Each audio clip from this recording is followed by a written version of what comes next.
welcome to Tales from the NOC, going public in Asia. So the title of the talk is due to this is the first year at the Asia show where we have had a public NOC where you can come in and paw at the glass and see us on the other side, looking at packets and logs and stuff. It's terribly exciting. Please come see us. So we'll walk through, some of, I guess, the history and the architecture, and then we'll get into some of the interesting things that we found at this show or other shows, and the type of things that we're looking for. So, let's go.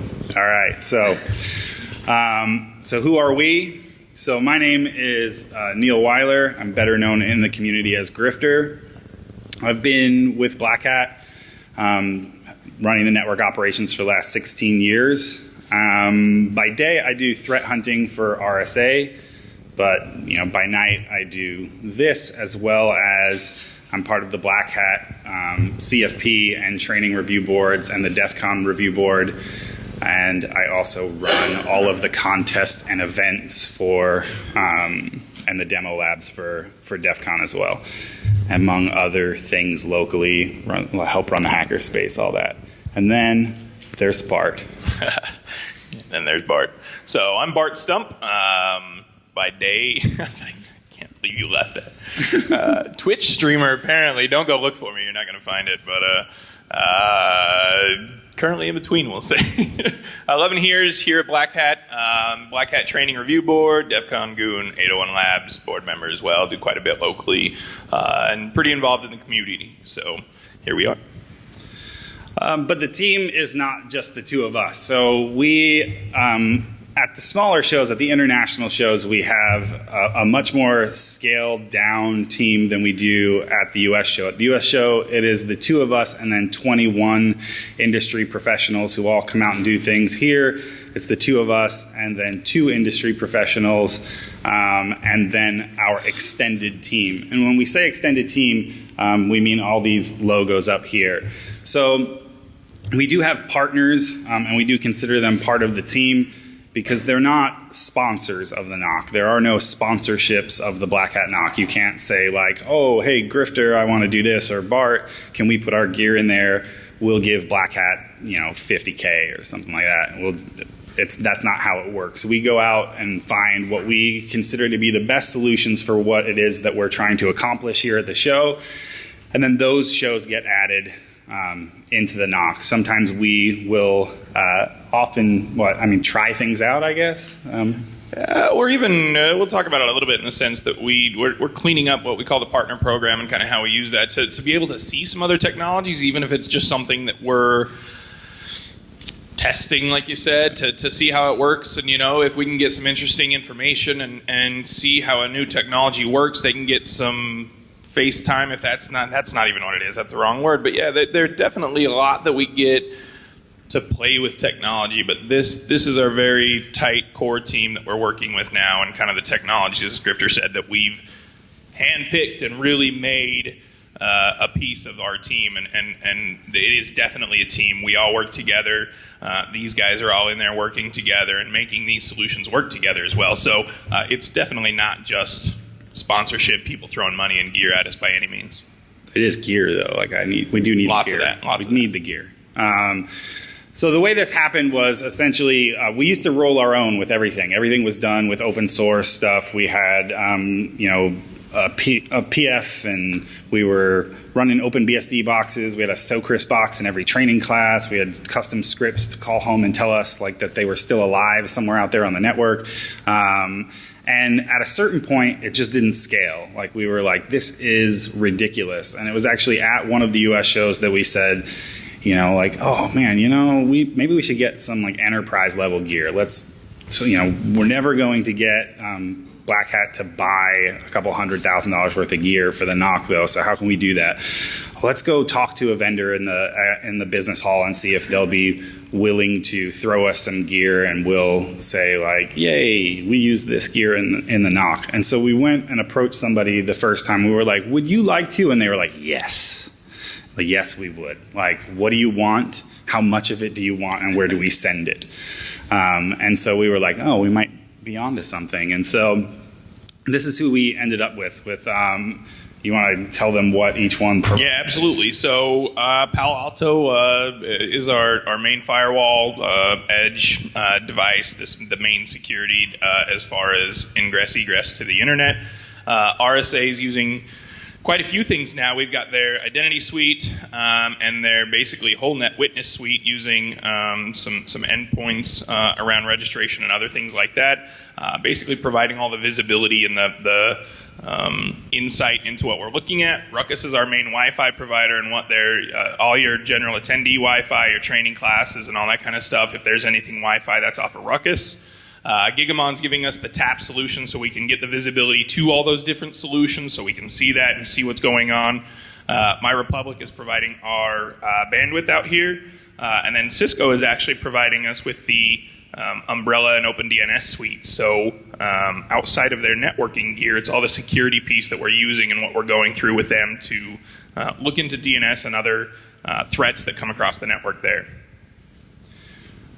So this is where we started, or at least where I started. My first international Black Hat was the Black Hat Asia show in 2003 across the water here at the Mandarin, which you can see a picture of the NOC there in the lower left-hand corner. That's Michelle and I in all of the NOC.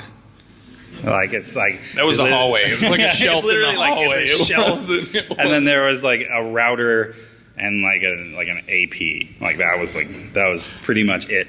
But yeah, I don't know if you guys know that guy there. Do you guys know SK Chong? All right. Well, he's competing in the CTF that we had that year, and he's about to win it. He doesn't know that yet. Now he knows. But 15 years because it's 15 years later. So obviously today a little bit has changed. Gosh, that is terrible. It's very dark. If you want to see it dark in person, just come over to the NOC. We're off the hallway. You can come inside. You can't come beyond the glass, but you can come inside. And essentially, I mean, we have a fishbowl that we're sitting in this year, but all the stuff that you see is what was behind closed doors previously. So last year we were all the way at the end of the hall, and then all the way at the end of the hall at the end of the hall. So we were like in a corner, which is where we're comfortable because we're nerds. But they were like, well, we really like what you guys do at the US show. We'd love to let people see the NOC. And so there it is. So there's a lot of displays in there with a bunch of different stats. We've got dashboards from RSA, Ruckus, and Palo Alto up in there, as well as OIP running to show some of the traffic flow. And if you want to come in and check that out and see what some of that information is, and you have any questions, just ask us when you come in. We're actually immediately following this talk, we're going to have a tour in the NOC where again, you can just like paw at it and then be like, what's that? And then we'll answer your questions if we don't answer them at the end of this session. But we don't want you to think by looking at this, if you can even see what it is, by looking at this impressive display that we've forgotten where we came from. Because this is how we set things up in the room off to the side of the NOC. Like that's our sweet rack set up there, which is, that's 2 push carts. That on the left is the Ruckus, Palo, and Gigamon gear, and then on the right is the stack for RSA. You can see we're very concerned about that equipment by the cup of coffee that's sitting on the edge of the cart. No cardboard there. In the data center.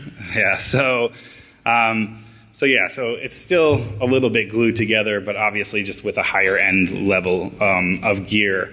So let's talk about that gear and and what it is just a little bit more. I don't know how much you can say about what we have set up at this show because it's not even close to over. Yeah, so normally the interesting thing is, so we wanted you guys to know that we're doing it obviously so that you can come see it and kind of bring some attention and let you guys know that you can come in. We normally do this at the end of the shows. We're literally the last talk and then we go rip stuff out. So we tell you a little bit more than we might normally, like right now, because you've got a whole nother day. So we can talk about this a little bit, but certainly won't get in as much depth as we may have at the end of the show. The architecture and design has kind of grown quite a bit, and as you can see from our extended team and our partners, the way that we do it, it's changed a little bit. The way that we've grown, like I said, the teamwork has really changed between those vendors, and there's literally stuff that they're doing that developers are working on because of what they see at this show. There's things that are coming to those products because of what we do at Black Hat. This is such a unique opportunity in the sense that, I won't dig into architecture specifically, but what I'm going to say is that we don't block anything. There's nothing on this network that will block going outbound. If there's viruses flying and stuff like that, Trojanware, malware, ransomware, whatever ware you want to think of, we don't stop that. The reason being, if you're in a training class, which we also have a 4-day training class this week, which is the first time that we've done that at an international show, offensive security teaching all their Cali stuff is they're throwing all kinds of crazy stuff at their labs and stuff like that. So if we started blocking anything that looked potentially dangerous in a normal enterprise, we would ruin somebody's training experience and they'd want those thousands of dollars back. So that's not something that we can do.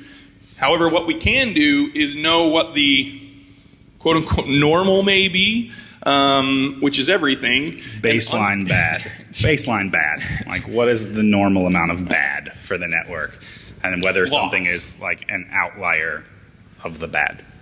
What we've done, though, and the way that we've decided to do this is just kind of track it and tell you some things. And we'll tell you some of the fun stuff that we've seen in the past and even stuff that we've seen here. But what we do is we really try to understand what's going on, know what things are changing, that it's a training class, etc. And when we will start blocking stuff, if it's anything that will affect the infrastructure, if it's anything that's targeted us or registration, which is our crown jewels, of course we're going to do something then. But everything else, I can't tell you the amount of porn and ransomware and everything else that's downloaded, people's cryptocurrencies. We were doing an investigation today to see if there was anything going on with the cryptocurrencies that we're seeing. Not because we're worried that you guys are mining. If you want to do that, that's, again, I don't care. But with the new cryptoware where they're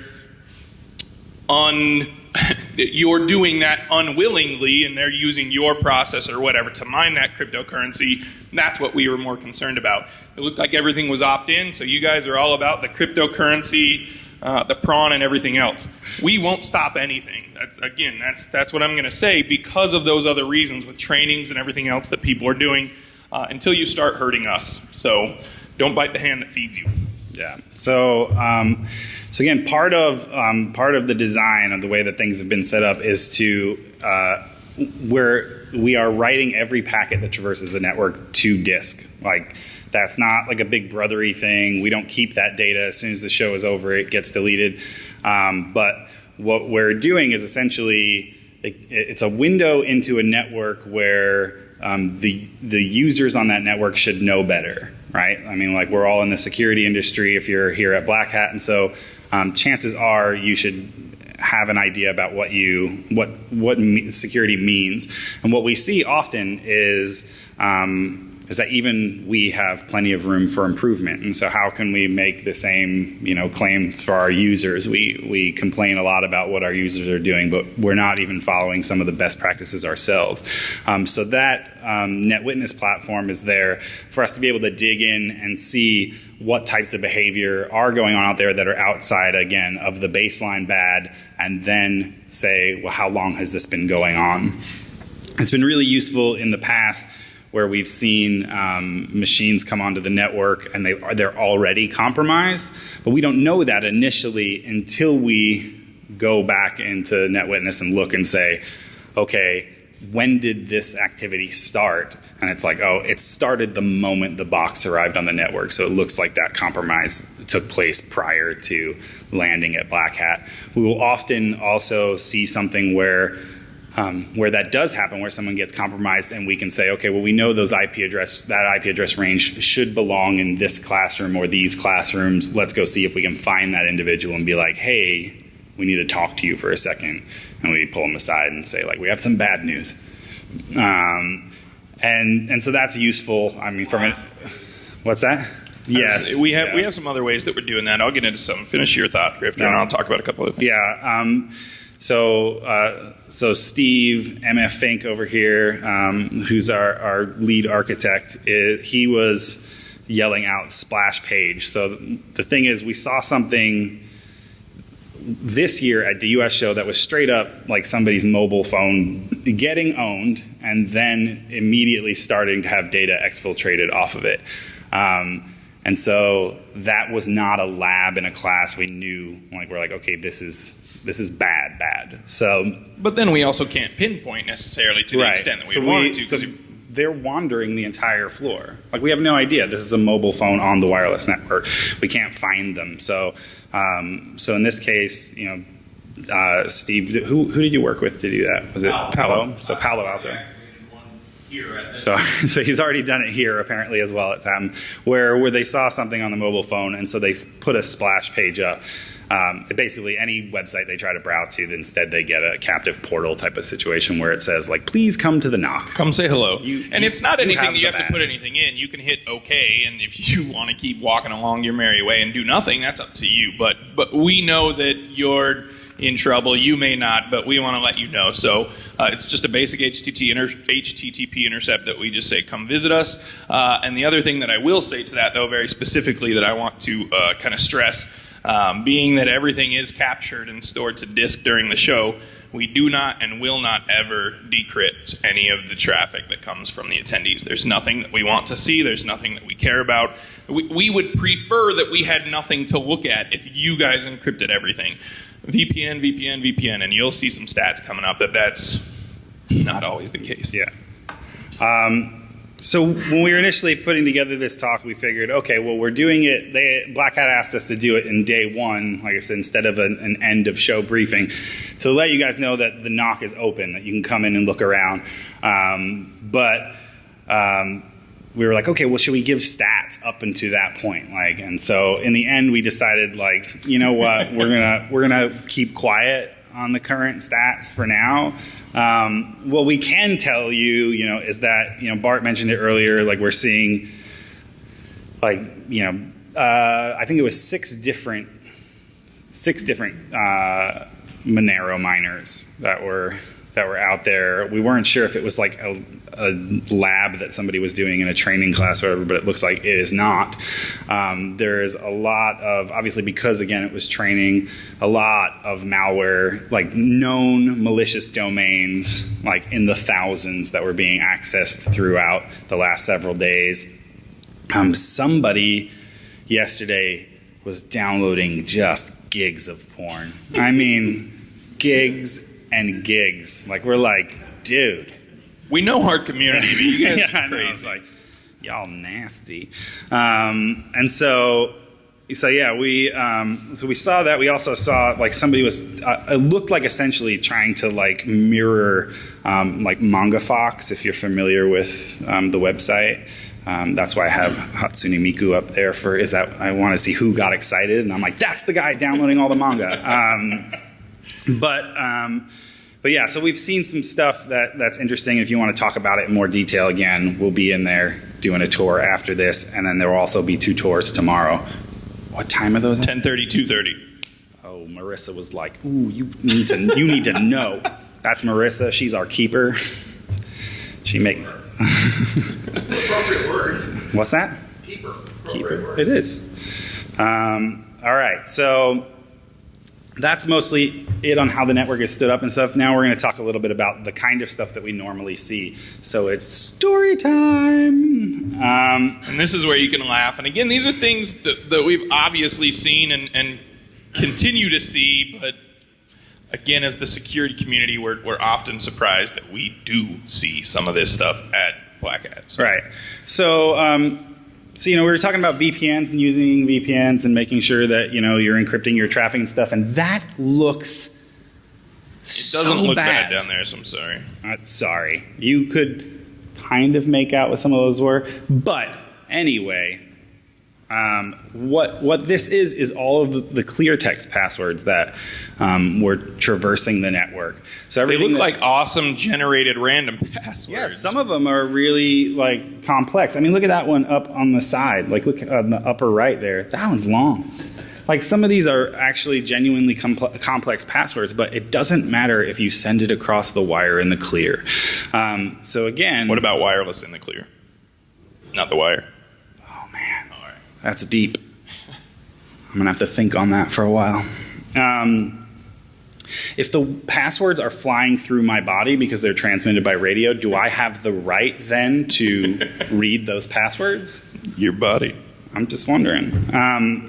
So make sure that you set your stuff up correctly. Some of these are just mistakes. People have misconfigured things. Even, I'm just going to call out our own people. No, don't wince. Okay. Don't wince. Go for it. This is how I do. Look at Kim. She's like, no. So we even had our own, the corporate part of Black Hat. There was an individual who had a very complex password that they sent across the wire in the clear. And we were like, that's clear text. You're at Black Hat. Are you insane? That's how breaches happen. Yeah. And I think he actually said, you don't know my password. And Steve was like, there it is. And he's like, that's always fun when the face gets made. So use the VPN. Always use a VPN, but configure it correctly. Make sure you know what you're doing. In this particular case, this is the handshake taking place back and forth in the association of a VPN. However, it's sending all of the credentials for that in the clear, and then just to make sure, it sends back everything again and says, just so I got this right, is this your password? And all that. But then it encrypts all your traffic. It establishes a VPN session, and you're off to the races. A little late. A couple packets too late. But yeah. So, again, a lot of this can just be ignorance. My recommendation is always that when you're doing these things or using different products and stuff, to do some packet sniffing of your own, do some endpoint investigation of your own, see what the software that you're using does, so that when you go out on a network, even at a Starbucks or something like that, or in a hotel, that what data it is that you're transmitting and whether or not you need to be worried about it. To the point of our keynote, we're so trustworthy of those vendors and those tools that we use. It's a VPN, so it's going to protect us, so we trust it's a VPN. I go Google best VPN and I buy the best VPN.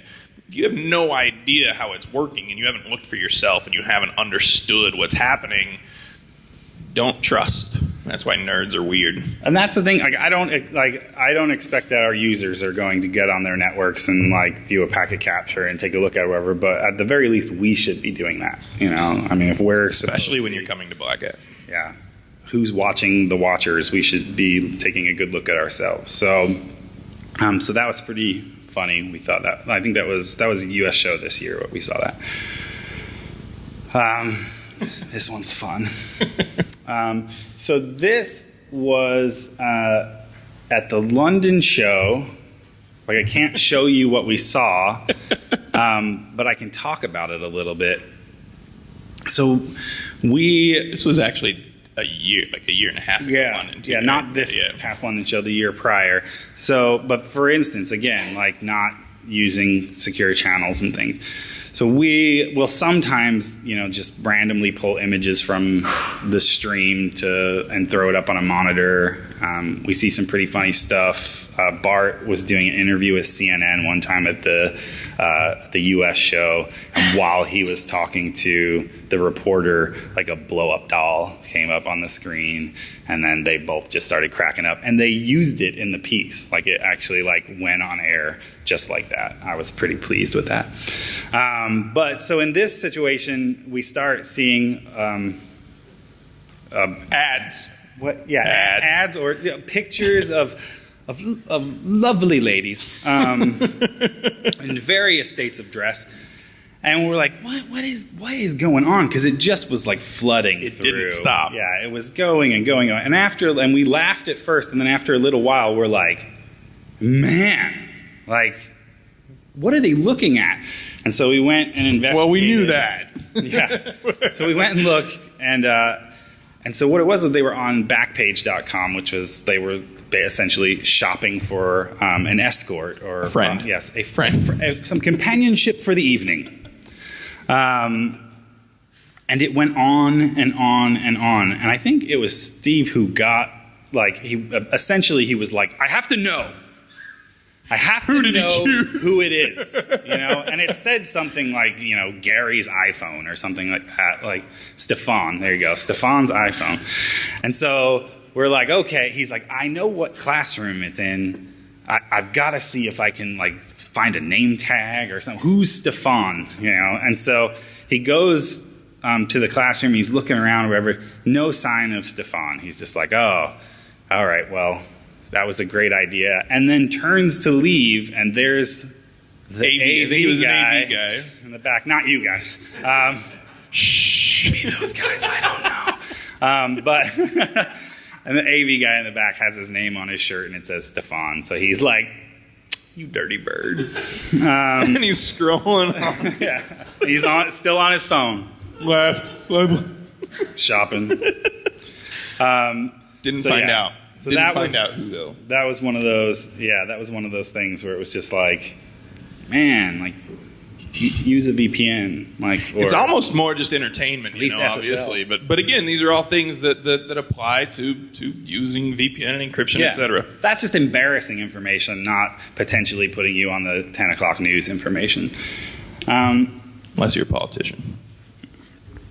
Oh, yeah, that's fair. So we talk about a little bit about patch management. So these are the stats from the US show this year. And what you can see of the top 10 websites that as far as the amount of data that was Windows, Microsoft, Kali, Windows, Apple, Microsoft, Ubuntu, Microsoft. We tell everybody to patch.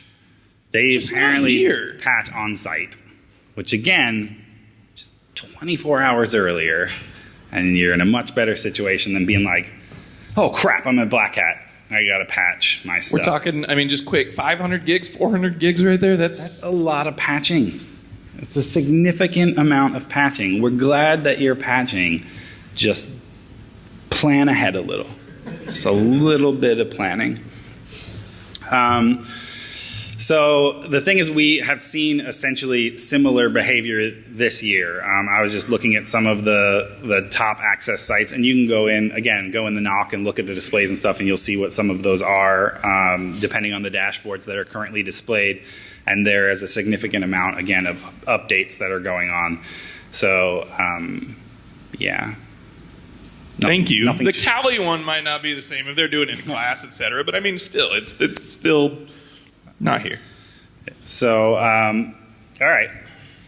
Let's talk a little bit about popularity. So one of the things that we had done at the US show was we were looking at the amount of traffic going to other countries and, you know, what the most popular country was, you know, on this particular graph. So we excluded the US because that was just, you know, like it was this giant amount of the traffic. And once we had statistical anomaly. Yeah, so once we had removed that, we were looking at all the rest of the countries. And we just kept it up, and it had been up for a few days. And then one day during the briefings, like all of a sudden the pie chart, essentially one section of it just started to grow. And we're like, what is happening there? And it straight up Pac-Man'd out. Like, it was a significant portion of the pie was suddenly one country, and we're like, what is that? And we look and we're like, oh, it's Iran. Someone is scanning all of Iran. And so we're like, thanks for putting us on that radar, guys. Really appreciate that. But yeah, so it was legit, the amount of traffic skyrocketed. We were like, all right, well, that's cool. Scans are so common. Obviously with trainings, you're going to see a lot of that, but how many times we see just a random machine start scanning the entire internet from Black Hat is weird.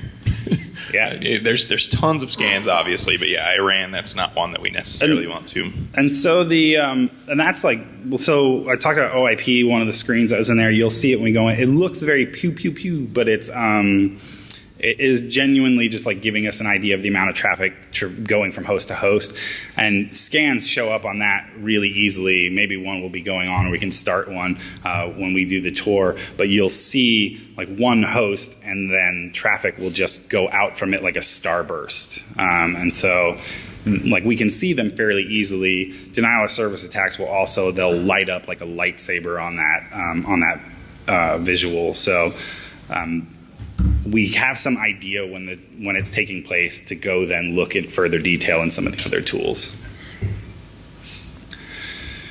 All right, so this one was interesting. One of the things that we're looking at will often be anomalous traffic. So we have a couple folks in there who are doing, active threat hunting throughout the course of Black Hat, and they're looking for things like, direct to IP communication, and that's, that's not normal. Most people don't say like, oh man, I found the dopest website. It's 22.63.215. Like it's just you tell them what the website is and you go. So direct to IP communication is something that we always take a look at.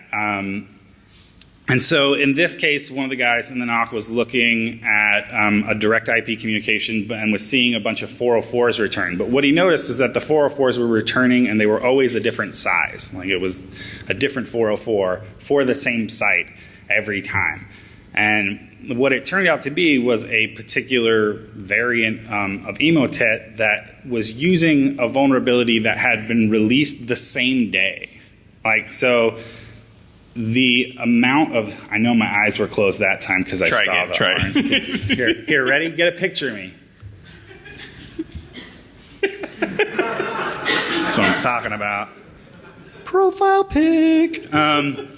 So we're talking about something that had been released and then was actively being used on the Black Hat network within, I think it was 12 hours, a 12-hour window. Which even to this is very interesting, and some points that I can even drag back a little bit. We've seen some of this, and if it's a 0 day, that obviously can't affect us infrastructurally, is what I would say at Black Hat. However, what I would say is that we have actually seen somebody come stand up on a stage and say, this gear is broken, and it's something that we're using in the NOC, and kind of run away and fix that. So these are certainly things that do happen and that we have to react to as well. But these are very interesting to see when it's something that's literally released that day and already being used that day on the network. These are the kinds of things that our partners and teams love to see, because again, you wouldn't necessarily see that sitting at Joe Blow's office in just a normal enterprise. And if you do, a lot of times that would be blocked by certain automation things and et cetera, But to see this kind of stuff in the wild and running 12 hours after it's released is very intriguing to us and very fun to watch. So, yeah, I think it's fine to call out that situation. I mean, we can name names on that one because this is like it was fixed. It was certainly fixed. A true example of the partnership that we're talking about here was that we had a speaker who got up on stage and was like, this thing is broken and it's used by these vendors, and one of those vendors was Ruckus. It was the wireless access points that we were using at the US show. So this happens at the US show. We're like, well, our jaw drops a little bit. Yeah, we're like, well, of all things, we see that all day. We're a Black Hat, but when somebody says, "Oh, but Ruckus too," we're like, yeah, we're like, damn. So we talk to them. They're immediately responsive. They're like, all right, we're working on something right now. Within a very, very short window, like 2 to 3 hours, they were like, we have created a patch specifically for Black Hat. Like we can deploy it today, like tonight, as soon as the attendees have, mostly left the network, so we weren't affecting the experience throughout the day. And then that night, everything was reflashed and secure. And it was before, obviously, that went out to the public, but they were like, we know that this is a critical thing, and we're partners with you guys. We want to make sure that the experience is a good one. And so the patch was put together for us and then deployed by the Ruckus team. And so like immediate response from the vendor in that particular case, which was awesome. It's great to talk about features and stuff that they provide, but that kind of stuff for you guys, obviously, and even for us, and our sleep at night is it's very good to work with these partners as we do, and again, be so integrated. Yeah, Like, that's the difference between us like panicking and being up all night trying to figure out a solution, and then just being like, no, it's cool, go to the bar, we got this, like, so here's another situation. One of the things that we look at is protocols that aren't often used by normal users. Maybe that's not so much the case with something like Black Hat, but also protocols or things that we might see that would be command and control traffic. And so in this case, we were looking at IRC traffic. There were some guys chatting in a channel or whatever, and what they say is, do you still have that RF pager script? Roto Rooter has a hack RF now as well. I'm thinking it might be worth trying it out at the Luxor, which is the hotel next door to the Mandalay Bay where Black Hat USA takes place. It's also an MGM property, so we work on site with the MGM team every day. Like in the morning, we'll like brief each other on things that took place or might be taking place, and then they have a call with their competitors as well. So they get on the phone with like Caesars Entertainment and The Win and all those guys, and they all talk because they're like Black Hat and DEF CON are in town, and so they coordinate throughout that week security disclosures. And so so in this case, they were talking about using this not just on a Black Hat network, but going and using this against it's a casino. Like they're walking the casino floor, and those guys don't like that. But using it like against civilians or whatever. And so in this case, we let them know it's never a good idea to mess with the security team of a casino. Like that's pro-life tip. Don't mess with casino security. Like while the nerd security guys may not be the ones to kneecap you, there are cameras everywhere in a casino except for the one place they're going to take you. So it's like just don't even mess around. And this one, so devices. So we often find things that the attacks aren't limited just to the network itself. Sometimes they are, physical attacks. When I say physical, I don't necessarily even mean like people trying to sneak into the conference and whatever. That type of stuff happens and it's outside of our scope. But what we do see is like people will come into the conference and they'll throw like a USB drive into a training class. Like they'll sprinkle USB drives around. That's not a sarcastic statement. Literally, he was walking down the hallway going, like throwing them into a classroom. Tossing them into classrooms, hoping somebody would be like, what's that? Yeah. It happens all the time. This particular device here is just, it was basically the cheapest rogue access point you could make. Like that, even the battery is being held by a 3D printed battery case, which seems a little hardcore. Like I figure you could probably buy little battery holders for like 13 cents from somewhere, but they were like, nah, I'm gonna print it. And so they did. And this was found in a planter. In one of the buried planters. Even a little bit. Like it was intentionally, obviously hidden a little bit, but yeah. It was obviously something that was done on the cheap. Knowing that they weren't going to get it back and just seeing what they could get from there. We had a couple guys play with it. There wasn't anything too crazy that came out of it, I think. They did a little, we had some hardware guys on our team that did a little bit of reverse engineering, and it was just obviously just that. And like you said, a cheap rogue access point that they never expected to get back, and we were able to find it, but that one was not easy. We chased that for a little bit. Yeah, that board is like $10 or something like that, but we're still like, wee, free hardware. Like I don't care. If it's free, it's me. I'll take it. Like it's like, you want to leave your hardware around, we'll take that.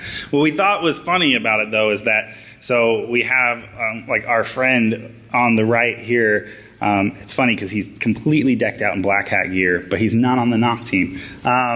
He just really likes He knows some people. So yeah.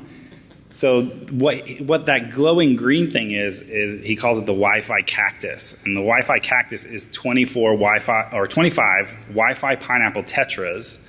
And they're all like scanning channels. And so there's 50 channels simultaneously. And it was to basically, I don't know, footprint stitched together. Like, yeah. Well, even more than that, it was the communication, because you start channel hopping and you lose that. His whole idea was, well, if I just watch every channel, it doesn't matter where you go, kind of thing. Most of them, at least. Mostly. There's a couple, but he mostly can get that. But they're all reporting. He's got a NOC That's like on a hiking backpack. Yeah. That he just carries it around, and it's all running off of a NOC that's sitting on top of it. But the stuffed gorilla and a is car actually battery wearing the hanging backpack. from it. It was not light either. So the stuffed gorilla wearing the power glove and wizard hat is actually wearing the backpack at that point. But he would put it on and had this battery hanging like underneath all of these pineapples, and was wandering around. It got quite a few pictures taken of it in the hallways and in the business hall. He's even done some stuff with Hack5 now with Darren. If you're and some interested in videos, like the craziness that is the Wi-Fi cactus, I think if you just get on Twitter and search for hashtag Wi-Fi cactus, you'll see a bunch of stuff. And he's given some talks about it now. But this was like its debut. Like it was like it's coming out. The Wi-Fi cactus. So we thought that this device on the left was super cute when we're like, well, we invited our friend and he brought this device. So that's all we have right now for stories. Like, do you guys have questions? Any questions about the network, how it stood up, stuff that we've seen, my room number, anything like that? I'll take that piece. Oh, yeah. Go ahead. IoT devices in the future, plotting that on the screen. So the questions are, we going to start tracking IoT devices in the future and plotting those. So if they're on our network, we already are. There's no doubt. Now, as far as Bluetooth and such, kind of. We've talked about that a little bit. However, to an extent, what does that affect us and what does that provide us outside of being nerds? So I'd love to get tons of technology just to play with and be me here. However, justifying it and what that provides us as far as security, we've kind of had that discussion, and we have had some discussions with vendors and even a little bit of test runs on some stuff. But as of right now, we're not doing anything Bluetooth. But again, anything IoT that touches the network network communication is absolutely already tracked. Transitions the network at all, then we see it based on wink, the fact wink. that we are throwing like the the infrastructure of whatever venue we're at away, essentially, and only using the wires in their walls. So like again, we set up the core, and every device, every end point, you know what I mean, like every access point and every end point is communicating back to us. And so yeah, if it's on the network, we can see it. But there certainly are other talks and thoughts. Go ahead. Speaking of right-click points, access points, do you have like a policy how you search them? Like you go and scan the radio channel, or it's just like? So we don't have to go wandering around looking for stuff, because Ruckus has the ability to detect rogue access points and basically DOS them off the network. There certainly are some other things there, and we do watch that stuff, and again, some other talks that have been had there. But yeah, Ruckus does a very good job, and again, as a partnership, they have people from their team that is Mo in here? Of course not. So they do a very good job of watching that. But yeah, that's her livelihood. So yeah, so that's how sometimes that we'll end up knowing like what area something's in, like being able to go out and be like, we know that there's something at least in this area, and it doesn't appear to be moving at all, so let's go see if somebody's dropped something. The little rogue AP, we kind of had an idea. There was no real triangulation, but obviously the beacons in the areas. No, one question. No. Okay, now go ahead. Any statistics like 10 points a day or something like this? Say it again. You're really loud. Any statistics how much points you find every day? Rogue APs that we see each day? Yeah, well, not. I think tens is even some days kind of high. Here, it's probably high. I don't think the rogue APs isn't where I see too much anymore. There are certainly plenty, and we do see enough in the U.S., but I mean, 10s to 20s, yeah, I'd say for even maybe the whole U.S. show in some cases. But we do have those stats. They're just not in these slides. So if you want to see like historical on it, I think I can pull up the stuff from the U.S. show afterward and let you know. I mentioned kind of a fun story that you guys saw how it started with the crypto mining projects going on in London. Like, what about the story? Like, are you saying about like the integration of? Well, I was saying, yeah, I thought it was a fun story. How that This isn't your talk, Jim. Shut up. God, no, sorry. I'm just playing. Oh, man, I love you. Here's the mic. I'm just teasing. I think actually what probably is more interesting, and I should call out, is so he's talking about a particular situation where we did see like actual infection of somebody's machines with Monero miners. But what is cool about those type of things is that, again, we talked about the team or the extended team.